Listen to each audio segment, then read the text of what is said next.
Imagine owning an AI company in 2026. The most valuable technology on Earth, arguably.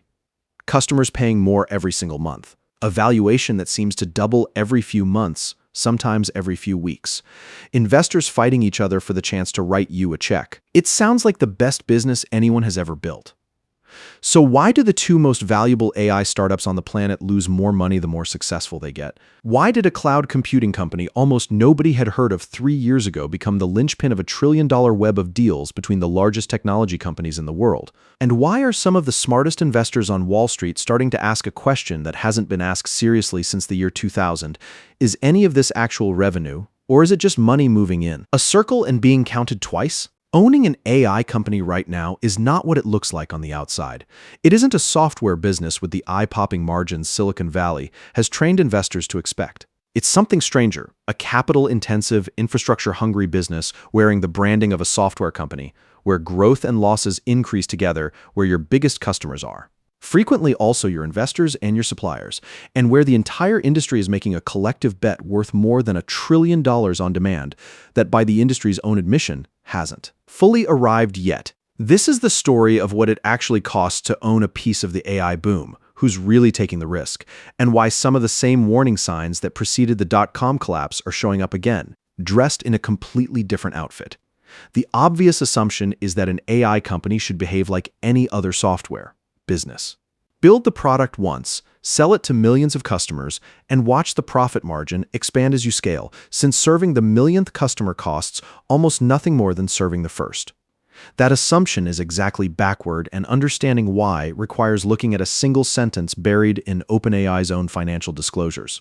In 2025, the company posted a gross margin of just 33%, a fraction most software investors would consider a red flag rather than a highlight, constrained by inference costs. The computing expense of actually running the AI model every time someone uses it. That reached $8.4 billion for the year and are projected to climb to $14.1 billion in. Unlike a normal app, where the marginal cost of one more user rounds to zero, every single question a customer asks an AI model consumes real electricity, real chip time on real hardware that costs billions of dollars to build and constantly needs replacing with something newer and more powerful. That's the first hidden truth about this business. The more people use your product, the more it costs you to keep the lights on, and that cost doesn't reliably shrink the way software costs are supposed to. OpenAI's own projected cash burn has risen toward $27 billion for 2026 and an estimated $63 billion for 2027, with the company not expecting to turn cash flow positive.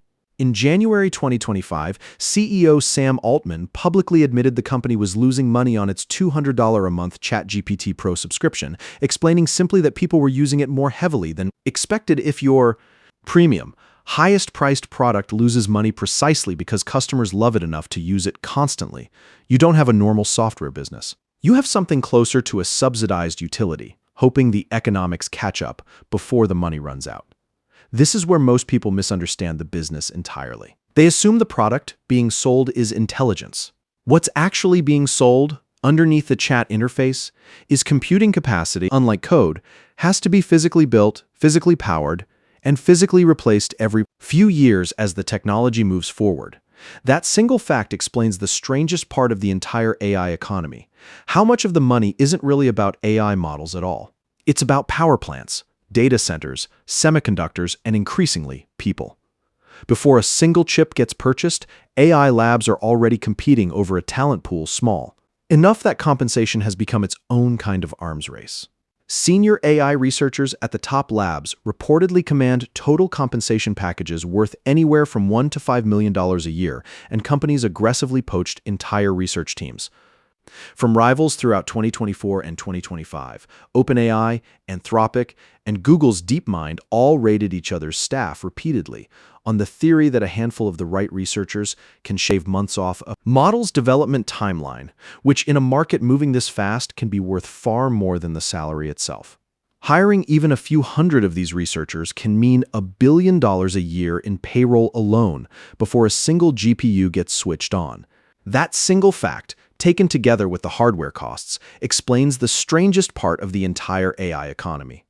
how much of the spending isn't really about the models people actually use. It's about power plants, data centers, and semiconductors. By early 2026, the AI industry as a whole had committed to something in the neighborhood of $700 billion in capital expenditure against something closer to $50 billion in actual annual revenue generated by the companies spending it, a gap large enough that analysts have started openly questioning whether the math can possibly work. OpenAI alone signed up to $1.4 trillion in long-term computing commitments across partnerships with Oracle, AMD, Microsoft, and NVIDIA, part of an infrastructure build-out that includes the Stargate data center project under construction in Abilene, Texas, a joint venture between OpenAI, Oracle, and Japan's SoftBank. Meanwhile, Anthropic pursued a strikingly different trajectory, and the sheer speed of it is difficult to overstate. The company's annualized revenue went from roughly $1 billion in December 2024 to somewhere around $30 billion by April 2026, very likely the fastest revenue ramp any enterprise software company has ever recorded. Its valuation moved in step: $61.5 billion in March 2025, $183 billion by September, $380 billion in a $30 billion funding round that February, and offers reportedly circling $900 billion just 11 weeks after that, roughly a 15-fold increase in barely more than a year on what was, by the company's own account, fundamentally the same business the entire time. What changed wasn't the product. It was how investors were willing to price it. That kind of velocity raises an obvious question. If both of the industry's leading companies are burning cash this fast, who's actually funding all of it? And why would anyone keep the money flowing at this scale? The answer reveals the second hidden truth about owning an AI company today, and it's the one making veteran investors most uneasy. In September 2025, NVIDIA agreed to invest up to $100 billion in OpenAI, explicitly to help finance the build-out of new data centers. And in the same breath, OpenAI committed to purchasing and deploying millions of NVIDIA's own chips inside those very facilities. Around the same time, OpenAI expanded its cloud computing commitments to CoreWeave, a company that rents out access to NVIDIA hardware, to as much as $22.4 billion, while CoreWeave itself handed OpenAI a stake in its business ahead of its own public listing. NVIDIA, in turn, agreed to buy any excess computing capacity CoreWeave couldn't sell elsewhere, all the way through 2032. Layer in a $300 billion cloud infrastructure deal between OpenAI and Oracle, and Oracle's own multi-billion-dollar chip purchases from NVIDIA to build that infrastructure, and you get a genuinely closed loop. NVIDIA funds OpenAI, OpenAI pays Oracle, Oracle buys chips from NVIDIA, and the same dollars appear to circulate through the system, generating reported revenue from multiple companies along the way. NVIDIA made a similar smaller move into Anthropic, and its rival Microsoft agreed to jointly invest up to $15 billion into Anthropic as well, while Anthropic committed to purchasing substantial cloud computing capacity in return, a nearly identical structure to the NVIDIA OpenAI arrangement, just with different names attached. Defenders of this structure argue it isn't circular at all, just ordinary vertical integration in a market desperate for scarce infrastructure. CoreWeave's own CEO has publicly pushed back on the circular framing, arguing that massive infrastructure buildouts naturally produce interlocking partnerships in any capital-intensive industry, energy and telecommunications included. Investment firms like Janus Henderson have described the arrangement as less a bubble and more a virtuous circle designed to lock in scarce chip supply, financing, and customer demand all at once, in a market where simply placing a purchase order isn't enough to guarantee you'll actually receive the hardware you need. But that wasn't the biggest problem the arrangement created. It's what happens if any single link in that chain breaks. Analysts have pointed out that if NVIDIA ever decided a partner like OpenAI had become too financially risky to keep funding, the entire chain could seize almost instantly. OpenAI wouldn't be able to pay Oracle, and Oracle would stop buying chips from NVIDIA, unwinding the reported revenue on all sides of the arrangement at once. Reports of a temporarily stalled portion of the Oracle-NVIDIA-OpenAI relationship in early 2026 offered a glimpse of exactly that scenario, a reminder that when the same handful of companies are simultaneously each other's investors, suppliers, and largest customers, a wobble anywhere in the structure, doesn't stay contained to one balance sheet. Critics have drawn an increasingly specific comparison to the vendor financing schemes that quietly inflated telecom and dot-com valuations in the final years of the 1990s, when equipment makers routinely lent money to their own customers, so those customers could turn around and buy more equipment, manufacturing the appearance of explosive demand until the financing dried up, and the entire sector collapsed together. When the Nasdaq Composite finally cracked in March 2000, it fell 77% from its peak and didn't reclaim that high again for another 15 years. That history doesn't guarantee AI is heading toward the same outcome. But it does explain why, by early 2026, the S&P 500's cyclically adjusted price-to-earnings ratio had climbed past 40, matching levels last seen at the peak of the dot-com bubble, a psychological echo serious enough that even AI's most aggressive backers have started publicly acknowledging the parallel, even while insisting this time is structurally different because actual enterprise revenue, unlike in 1999, is growing at genuine, verifiable speed alongside the spending. Elon Musk's XAI offers a third data point, and arguably the starkest one. Reports have pegged the company's monthly cash burn at roughly $1 billion, against a revenue base small enough that some analysts have calculated a loss-to-revenue ratio north of 26 to 1, spending $26 for every dollar coming in the door. That kind of ratio would be considered catastrophic in almost any other industry. In this one, it barely registers. As unusual, because the entire sector has collectively decided that near-term losses are simply the cost of not being left behind once the technology matures, a bet that only makes sense if you assume the eventual market really will be large enough to make today's numbers look like rounding errors in hindsight. So if the risk is this visible and this widely discussed, why haven't the two industry leaders responded the same way? This is where the story splits into two genuinely different bets on the future. And it's the clearest real-world test case the industry has produced so far. According to reporting on internal financial documents, Anthropic's cash burn is expected to fall to roughly a third of its revenue in 2026 and below 10% by 2027, with the company targeting operating profitability as early as mid-2026 and full positive free cash flow by 2028, built substantially on enterprise customers who make up around 80% of its revenue, and a deliberate decision to avoid costly ventures into image and video generation that consume enormous computing resources, without necessarily building durable competitive advantage. OpenAI, by contrast, is projected to keep burning cash at roughly 57% of revenue through both 2026 and 2027, betting instead on aggressive diversification, launching a video generation product called Sora 2, reported to cost the company millions of dollars a day to operate, releasing its own web browser, and in February 2026, introducing advertisements into ChatGPTs. Free tier, the same playbook nearly every consumer internet company eventually runs once subscription revenue alone, can't cover the underlying cost structure. The company's own long-term planning reportedly shows operating losses swelling to roughly 3/4 of that year's revenue by 2028. The same year, Anthropic's internal projections point toward breaking even entirely.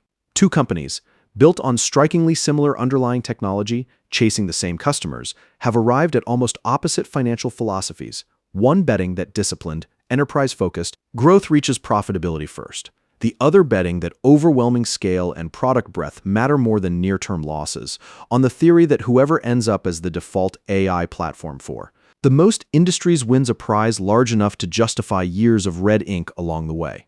Neither bet has been proven right yet. By June 2026, OpenAI had confidentially filed paperwork with the SEC for a public stock offering targeting a valuation exceeding $1 trillion, while Anthropic's own bankers were reportedly floating a possible public listing valued somewhere between $400 and $500 billion, notably below the roughly $900 billion price some private investors had just agreed to pay. Weeks earlier, a gap that, in any other industry, would usually be read as a warning sign that the private market has gotten ahead of what public investors are actually willing to pay. Which brings the story to the part almost nobody expected a few years ago. The companies themselves have started treating government backing as part of the business model. In the summer of 2026, OpenAI reportedly proposed giving the United States government an equity stake in the company worth over $40 billion, a structure that would have seemed unthinkable for a private technology startup even 5 years earlier, and one that underscores just how much these companies now resemble critical national infrastructure rather than ordinary consumer software. Businesses.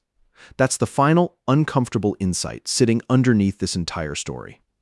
Owning an AI company in 2026 was never really a bet on chatbots or coding assistants or which model could pass the most benchmarks. It was a bet on whether trillions of dollars of compute, financed through an interlocking web of investors who are simultaneously suppliers and customers, would eventually be justified by demand large, enough to make the spending look reasonable in hindsight rather than reckless. Some of the people involved in building it are betting on discipline. Others are betting on scale. Nobody involved is betting on caution, because in this industry, caution has consistently been the more expensive choice. There's a reason none of the major players have chosen to slow down, even as the warning signs accumulate. In a normal industry, a company that burns 57% of its revenue every year would struggle to raise capital at all, let alone at valuations climbing into the hundreds of billions of dollars. What makes AI different, at least for now, is that investors aren't really pricing today's losses. They're pricing a belief about who ends up controlling the layer of technology that every other industry eventually has to build on top of: search, coding, customer service, scientific research, and dozens of categories still being invented. That belief is either going to look prophetic within a few years, the way early bets on Amazon and Google eventually did after both companies survived the dot-com crash that killed hundreds of their competitors, or it's going to look like exactly the kind of self-reinforcing enthusiasm that inflated valuations right up until the moment demand failed to arrive on schedule. Nobody currently building these companies knows for certain which version of history they're living through. That uncertainty, more than any single balance sheet, is the real product being traded every time one of these companies raises another round. They weren't just building AI products. They were making the largest, fastest, most interconnected bet on future demand that any industry has placed in a generation, and betting, all at once, that they'd figure out how to pay for it before. The bet came due. If stories like this, about the hidden mechanics behind the businesses reshaping money, power, and technology in real time, are the kind of thing you want more of, consider subscribing for more deep dives into money, business, investing, and hidden economics.